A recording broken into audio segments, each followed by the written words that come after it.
Hello friends, home science with Vandana में आपका स्वागत है। फ्रेंड्स, आज हम बात करेंगे, ये नेट का पेपर है। तो कमेंट्स में कुछ स्टूडेंट बोले थे कि मैम नेट का क्वेश्चन सॉल्व करा दीजिए। तो यहाँ पे ये आप देख सकते हैं, इसमें लिखा है पेपर सेकंड और होम साइंस। तो ये जब फर्स्ट पेपर सेकंड पेपर अलग अलग होता था तब का पेपर है। काफ़ी पुराना, हमें लगता है ये सन 2015-16 का पेपर होगा मेरे अनुमान से। इतना पुराना पेपर है ये, आपको मैं दिखा रही हूँ। सन 2015-16 का पेपर होगा, मेरे अनुमान से यही है। तब क्या था कि ये जो आते थे, दो बुकलेट इसकी दो होती थी। पहले पेपर का अलग होता था, दूसरे पेपर का अलग होता था।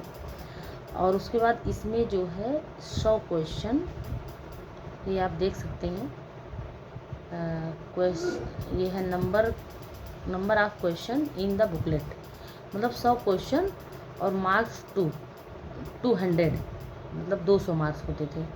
कहने का मतलब एक नंबर पे 200 क्वेश्चन, एक नंबर पे 2 क्वेश्चन, एक क्वेश्चन पे 2 नंबर। मेरे कहने का मतलब एक नंबर पे 2 क्वेश्चन मिलते थे। तो ये है आपका पेपर, नेट का पेपर है। मैं इसको सॉल्व करा रही हूँ, आप इसको देखते चलिए। मैं इसमें निशान भी लगाई हूँ कि कौन सा क्वेश्चन सही माना है। बस आपको इतना देखना है कि क्या मतलब किस तरह से क्वेश्चन बना हुआ है, कौन सा क्वेश्चन का आंसर सही माना है, ये आपको देखना है। नेट का पेपर है, पहले भी ऐसे क्वेश्चन पूछे जाते थे। पहले भी ऐसे क्वेश्चन सब्जेक्ट में ऐसे क्वेश्चन पूछे जाते थे।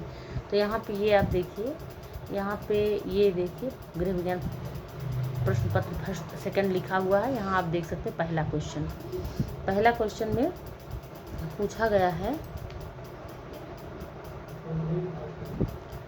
ये पूछा गया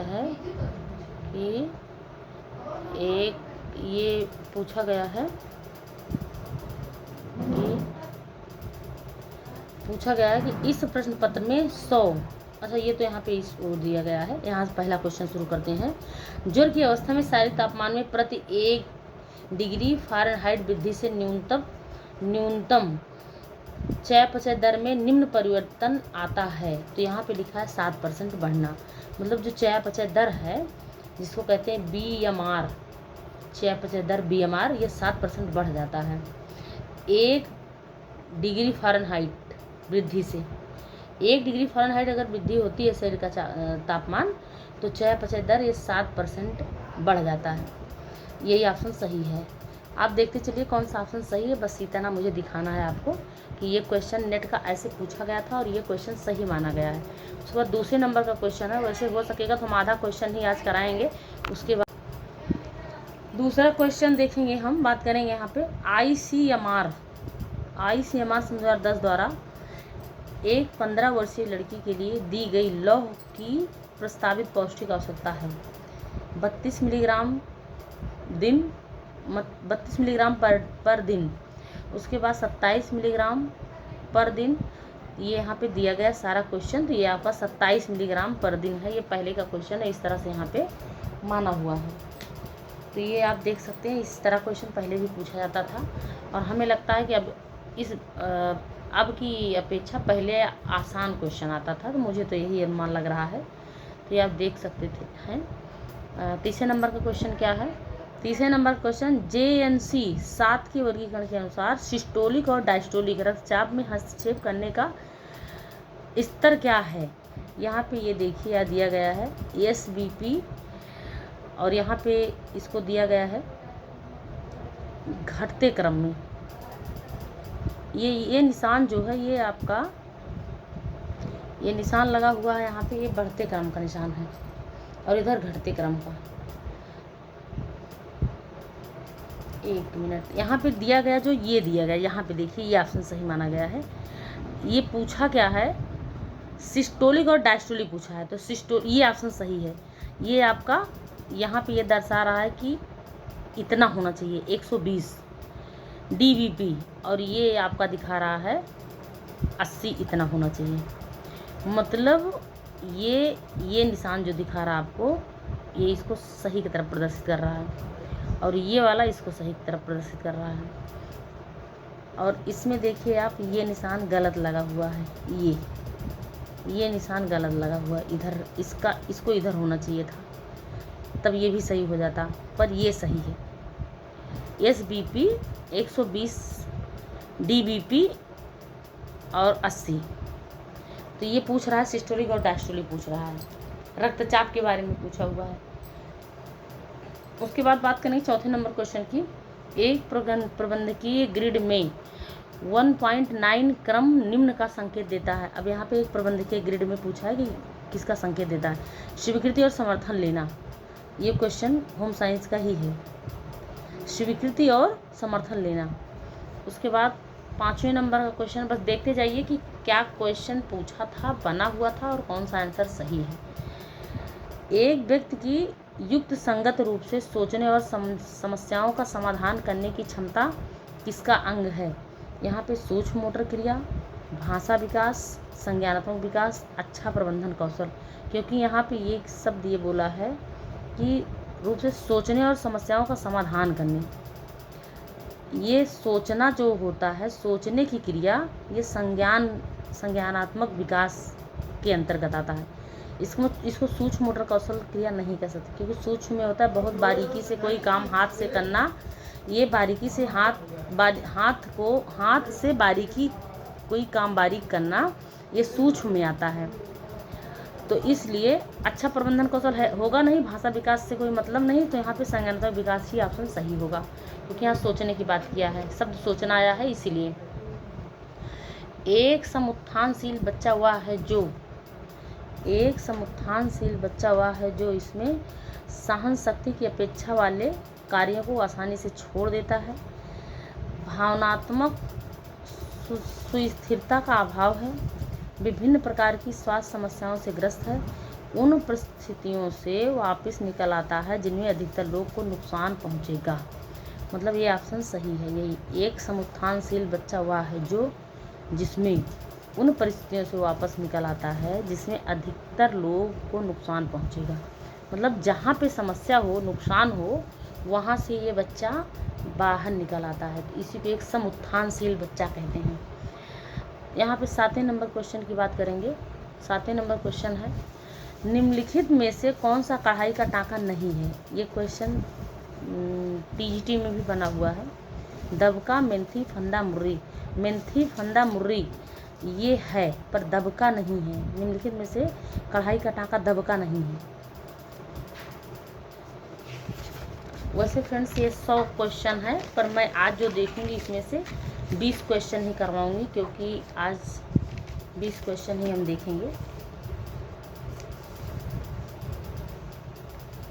यहाँ पे बात करें तो ये हमारा हो गया 20 से हम 25 क्वेश्चन ले लेते हैं आज। यहाँ पे ये हमारा हो गया 8वें नंबर का क्वेश्चन। 8वें नंबर के क्वेश्चन की बात करेंगे। महिला एवं पुरुष परिधानों में वेस्टिंग संचालन के लिए परिधान उद्योग में आमतौर पर निम्नलिखित में से कौन से टाँके का वर्ग प्रयोग में लाया जाता है। तो यहाँ पे वर्ग 100।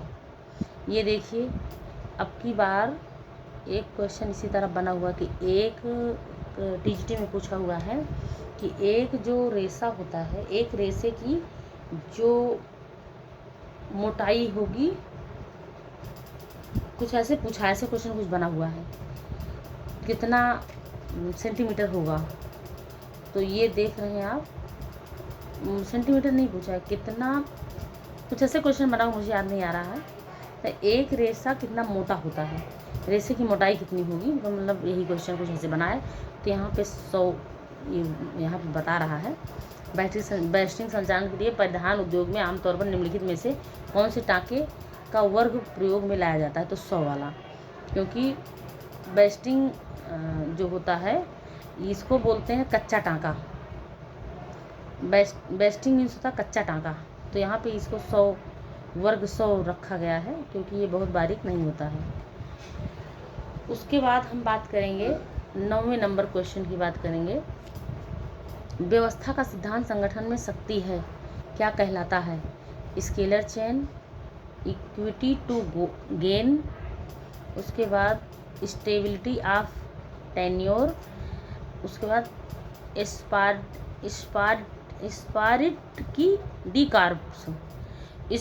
D carbs. तो ये आपका ऑप्शन सही है। जो व्यवस्था का सिद्धांत संगठन में शक्ति है कहलाता है स्पार्ट डी कार्ब्स कहलाता है। यही ऑप्शन सही है। उसके बाद 10वें नंबर क्वेश्चन, लोग और मशीनों के बीच अंतःक्रिया अध्ययन क्या कहलाता है? तो ये पहले भी क्वेश्चन आता था और अब भी क्वेश्चन आ रहा है यहाँ पे। श्रम दक्षता शास्त्र, यहाँ पे श्रम दक्षता शास्त्र आंसर सही है। तो भारत में नियोजित स्त्रियों की अधिकतम संख्या भारतीय अर्थव्यवस्था के निम्नलिखित क्षेत्र का हिस्सा है। भारत में नियोजित स्त्रियों की अधिकतम संख्या भारतीय अर्थव्यवस्था का निम्नलिखित क्षेत्र का हिस्सा है। अनौपचारिक है, क्योंकि यहाँ पे जो अधिकतम संख्या है, अधिकतम संख्या भारतीय अर्थव्यवस्था के लिए निम्नलिखित क्षेत्र का हिस्सा माना गया, वो अनौपचारिक है। अनौपचारिक, क्योंकि औपचारिक जो है विद्यालय में दिया जाता है, तो अनौपचारिक जो है ये सबसे ज़्यादा ग्रामीण महिलाओं को, ग्रामीण लोगों को दिया जा रहा है, ग्रामीण लोगों को। सो निम्नलिखित संप्रेषण के लिखित संप्रेषण के निम्नलिखित लाभ हैं। यहाँ पे कूट वाला क्वेश्चन दे दिया है। निम्नलिखित संप्रेषण के निम्नलिखित लाभ, प्रमाण के रूप में काम करता है, अनेकार्थता कम करता है, प्राधिकार अथॉरिटी को समर्थ करता है, एक रूपता संभव करता है। तो यहाँ पे आपका ऑप्शन ए बी डी है, सी ऑप्शन गलत है, ये वाला ऑप्शन गलत है, ये गलत है। तो ए बी डी यही ऑप्शन आपका सही। प्रमाण के रूप में काम करता है, ये सही बात है। अनेकार्थता कम करता है, सही बात है। लिखित रूप क्या करता है? अनेकार्थता, अनेकर्थ नहीं उसमें निकलेगा। एक रूपता संभव करता है, मतलब एक किसी चीज़ को एक ही रूप में आप देखेंगे, ये एक रूपता संभव करता है। 13 नंबर क्वेश्चन, शोधवेत्ता शिशु आहार फीडिंग परिपाटियों में मादा साक्षरता से जुड़ाव का परीक्षण करना चाहते हैं। इसके लिए निम्नलिखित में से कौन सा अभिप्राय परीक्षण सबसे अधिक उपयुक्त है? एफ परीक्षण, काई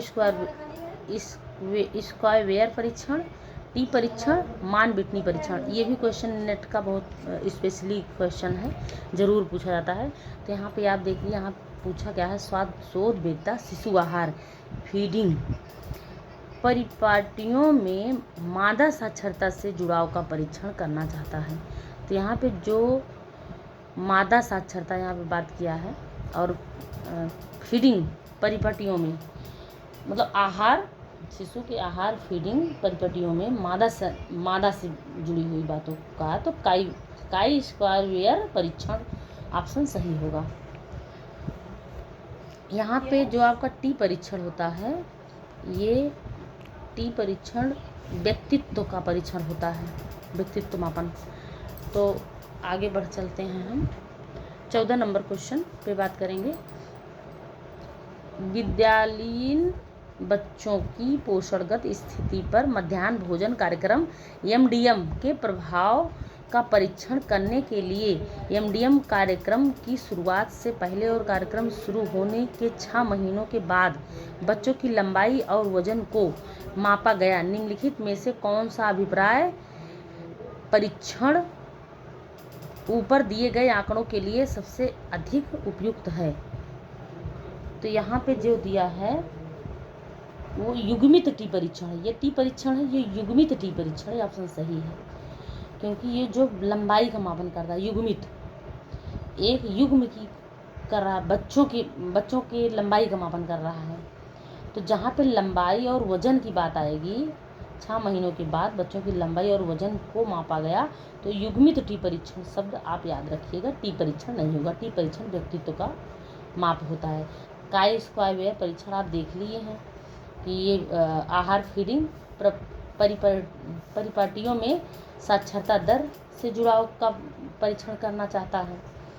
तो ये आपका इसका स्क्वायर परीक्षण हो गया। युग्मित टी परीक्षण आपका इसका हो गया, ये क्या कहते हैं, बच्चों के लंबाई चौड़ाई का।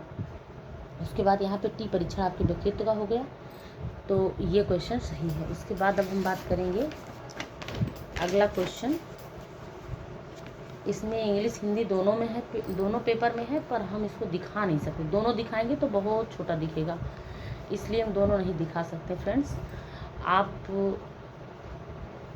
देखिएगा, क्वेश्चन इसी तरह पहले भी बनते थे और अब भी इसी तरह बन रहे हैं।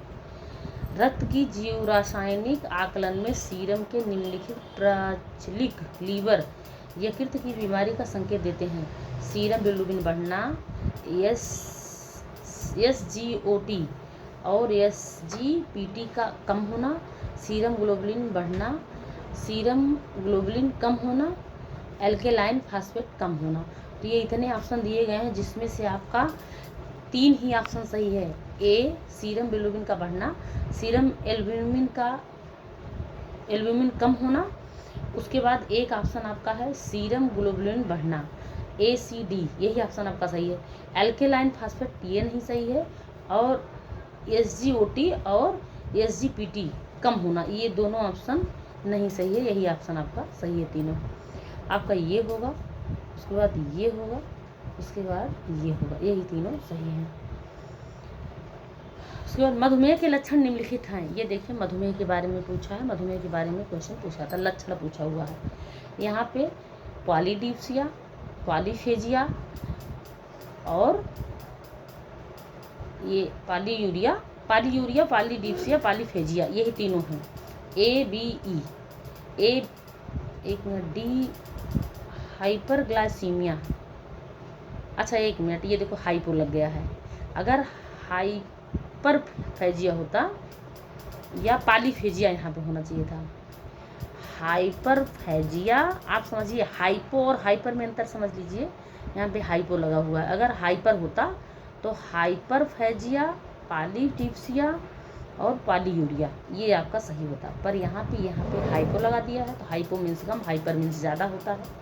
यहाँ पे ये ऑप्शन सही है आपका हाइपर।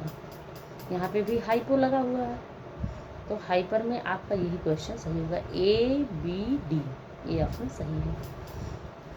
उसके बाद 17 नंबर क्वेश्चन, एक सफल प्रतिरक्षी प्रतिक्रिया के लिए निम्न पोषक तत्व आवश्यक हैं। Vitamin A, zinc, calcium, protein, thiamine. तो यहाँ पे आपका पोषक तत्व पूछा है, तो कौन से होते हैं प्रतिरक्षी के लिए? तो यहाँ पे आपका A, B और D ऑप्शन ये है। प्रोटीन ABD ऑप्शन यही सही होगा। यहाँ पे थायमिन की कोई बात नहीं है, न C की बात। ये प्रतिरक्षी में ये नहीं रहते हैं, तो भी इनसे जो है शरीर की रक्षा हो जाती है।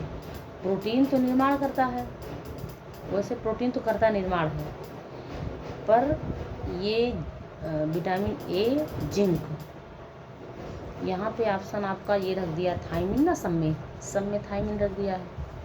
अच्छा BCD है, एक में नहीं है BCD, तो एक कट जाएगा यहाँ पे ये वाले में, इसलिए सबसे अच्छा ऑप्शन यही आपका जा रहा है। अगर ये वाला होता विटामिन A तो आपका हो जाता सही है, पर यहाँ पे कैल्शियम रख दिया है C, इसलिए भी नहीं होगा। तो आपका ABD ही सही होगा। जो सफल प्रतिरक्षी माना जाता है वो ABD, जो क्या माना जाता है आपका विटामिन, जिंक और प्रोटीन, यही माना जाता है। तो ये ऑप्शन आपका सही है, क्योंकि इसी के अकॉर्डिंग जाना होता है। इसी में तो क्वेश्चन गलत होता है, इसी में कन्फ्यूजन होता है। इन पाँचों में 3 ही चुनना है, और 3 में इसमें कौन कौन से लगाना है यही ध्यान देना है। ऐसे नेट के क्वेश्चन बनते हैं, UGC नेट के question, NTA net, UGC net. अब तो UGC पहले UGC कराता, अब NTA करा रहा है। यहाँ पे बात करें 18 नंबर क्वेश्चन की। पोषण स्तर के निर्धारण के लिए निम्न मानवमिति तरीके हैं। क्या? हीमोग्लोबिन की मात्रा का अनुमान लगाना, MUAC, बेस्ट हिप रेशो, मूत्र में आयोडीन की मात्रा का अनुमान लगाना, बॉडी मास इंडेक्स। तो यहाँ पे जो पोषण स्तर के निर्धारण के लिए निम्न मानवमिति तरीके हैं वो आपका हो गया B, पहला ऑप्शन MUAC हो गया ये आपका। उसके बाद दूसरे नंबर पे C option, best hip ratio. उसके बाद तीसरे नंबर पे E, बॉडी मास इंडेक्स। यही आपके पोषण स्तर के निर्धारण के लिए अपनाए जाते हैं। उसके बाद बात करेंगे 19 नंबर क्वेश्चन की।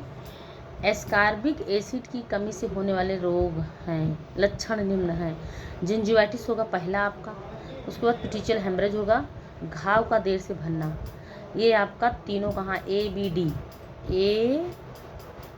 बी डी, यही तीनों ऑप्शन आपके सही होंगे यहाँ पे, ये बी डी, क्योंकि पिटिचियल हेमरेज घाव का देर से भरना, जिंजिवाइटिस, यही हो गया। एंगुलर स्टेमा टैकीकार्डिया, टैकीकार्डिया जो है ये होता है विटामिन B3 की कमी से, B2 की कमी से होता है। एंगुलर स्टोमेटाइटिस जो होता है ये भी विटामिन B2 की कमी से होता है। एंगुलर स्टोमेटाइटिस, एंगुलर स्टोमेटाइटिस मतलब हुआ कि जीभ के बीच पर घाव, जीभ के बीच पर घाव एंगुलर स्टोमेटाइटिस कहलाता है। अब हम बात करेंगे यहाँ पे 20 नंबर क्वेश्चन की। 20 नंबर क्वेश्चन, निम्न पाक क्रियाओं में अंडे के योगदान है? पृथक्करण, स्थायीकरण, पायसीकरण, विशुद्धिकरण, मृदुकरण। तो यहाँ पे जो है वो बी सी डी ऑप्शन सही है आपका। स्थायीकरण, पायसीकरण, उसके बाद विशुद्धिकरण, ना पृथक्करण होगा ना मृदुकरण होगा, तो ये ऑप्शन आपका सही है। और निम्न के उत्पादन में खमीरीकरण का प्रयोग होता है? निम्न के उत्पादन में खमीरीकरण का प्रयोग होता है? सास, वाइन, कोको पाउडर, मार्मलेट, चीज। तो यहाँ पे आप देखिए बी सी ई, बी वाइन, सी मतलब ये आपका खमीरीकरण का प्रयोग होता है। वाइन खमीरीकरण से बनता है, कोको पाउडर भी खमीरीकरण करके बनाते हैं, उसके बाद चीज भी आपका खमीरीकृत बन के करके बनाया जाता है।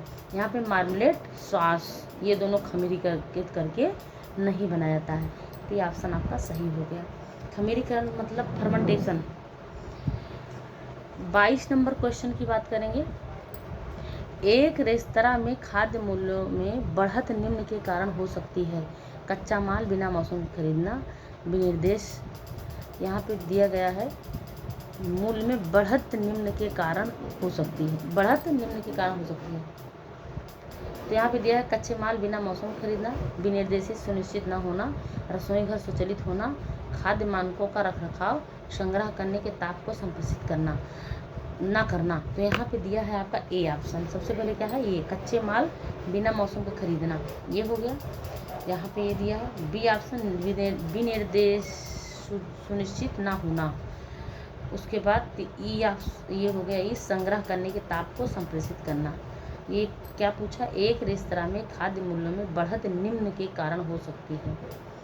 तो इसके कारण बढ़त हो सकता है, मूल्य बढ़ सकते, कहने का मतलब ये है। जैसे अगर बिना मौसम का कोई कच्चा माल खरीदा जा रहा है तो उसमें भी मूल्य बढ़ सकता है। विनिर्देशित सुनिश्चित ना होना मतलब आपका निर्देश सुनिश्चित नहीं है, क्या बनाना है क्या करना है, तो आप बिना सुनिश्चित के ही सामान खरीदने जाओगे तो वहाँ भी मूल्य आपको ज़्यादा देना पड़ जाएगा। उसके बाद संग्रह करने के ताप को संप्रेषित ना करना, अगर संग्रह करने का ताप आपका संप्रेषित नहीं है तो वहाँ भी आपका मूल्य जो है अधिक देना पड़ जाएगा, मूल्य ज़्यादा होगा। तो ये आपका हो गया। उसके बाद 23 नंबर क्वेश्चन बात करेंगे।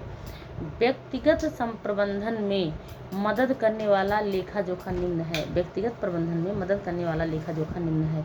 कार्य विनिर्देश, इनवाइस, KOT, कार्य सारणी, व्यवस्थापन का लेखा। तो यहाँ पे ADE आपका ये कार्य विनिर्देश होगा। उसके बाद ये डी ऑप्शन होगा व्यवस्थापन का लेखा। उसके बाद ई ऑप्शन होगा, अच्छा ई ऑप्शन व्यवस्थापन का लेखा हो गया। उसके बाद डी ऑप्शन आपका कार्य सारणी। ये आपका तीनों ऑप्शन सही, क्योंकि यहाँ क्वेश्चन क्या पूछा है, व्यक्तिगत प्रबंधन में मदद करने वाला लेखा जोखा। तो आपका कार्य सारणी भी उपयोगी होगा, व्यवस्थापन का लेखा जोखा भी उपयोगी होगा। उसके बाद आपका डी ऑप्शन जो है, ये क्या कहते हैं, ई ऑप्शन जो है, ए ऑप्शन कार्य विनिर्देश, ये तीनों ऑप्शन आपका यही सही होगा। 24 नंबर क्वेश्चन देखेंगे। अनुकूल प्रबंधन में सम्मिलित होते हैं? अनुकूल प्रबंधन में सम्मिलित होते हैं बाहरी वातावरण का आकलन, उपयोजना की पहचान, आदेश की एकता, नियंत्रण का विस्तार, साधनों और क्षमता का मूल्यांकन, लक्ष्य की पहचान। तो यहाँ पे क्या पूछा है, अनुकूलन प्रबंधन में सम्मिलित होते हैं, क्या सम्मिलित होते हैं? यहाँ पे दिया है बाहरी वातावरण का आकलन पहला, दूसरा आपका दिया है उपयोजना की पहचान, तीसरा आपका दिया है साधनों और क्षमता का मूल्यांकन, उसके बाद ये छठे नंबर पे जो आपका है लक्ष्य की पहचान, आपका अपने लक्ष्य की पहचान होना चाहिए, तो इसीलिए ऑप्शन सही है।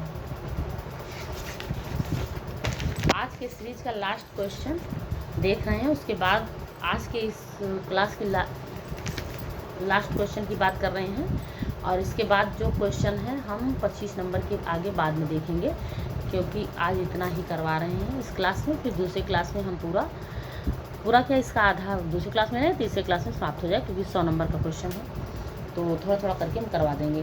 निम्नलिखित में से किन किन सिद्धांतकारों ने सिद्धांतकार फ्रायड के मनोविश्लेषणात्मक कार्य को आगे बढ़ाया?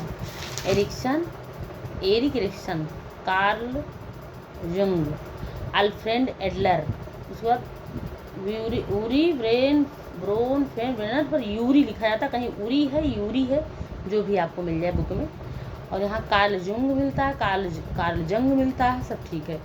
तो यहाँ पे आप देखिए ABD, एरिक एरिक्सन, कार्ल जंग और अल्फ्रेड एडलर। यूरी ब्रोनफेल्ड नहीं होंगे। ये आपके जो ब्रोनफेल्ड हैं, ये आपके यूरी ब्रोनफेल्ड ये पारिस्थितिकी तंत्र के सिद्धांत हैं। इन्होंने पारिस्थितिकी सिद्धांत दिया है, पारिस्थितिकी तंत्र का सिद्धांत दिया है। तो आपका ABD, ये तीनों लोग होंगे, ये और यही ऑप्शन सही है। तो फ्रेंड्स, आज के लिए इतना ही। आप हमारे चैनल को सब्सक्राइब कीजिएगा, वीडियो को लाइक कीजिएगा। ऐसे ही कुछ क्वेश्चन चुने हम आपको दिखाएंगे, लाएंगे यहाँ पे। अभी जो है हम आपको UG के जो 6 सेमेस्टर के एग्ज़ाम हुए हैं उसका भी डालेंगे इसी चैनल पे। तो होम साइंस का पेपर जो हमारा है थेरेपेटिक न्यूट्रिशन है, तो वही का क्वेश्चन है, वो हम आपको देंगे। तो आज के लिए इतना ही। हमारे चैनल को सब्सक्राइब कीजिएगा, वीडियो को लाइक कीजिएगा। धन्यवाद फ्रेंड्स।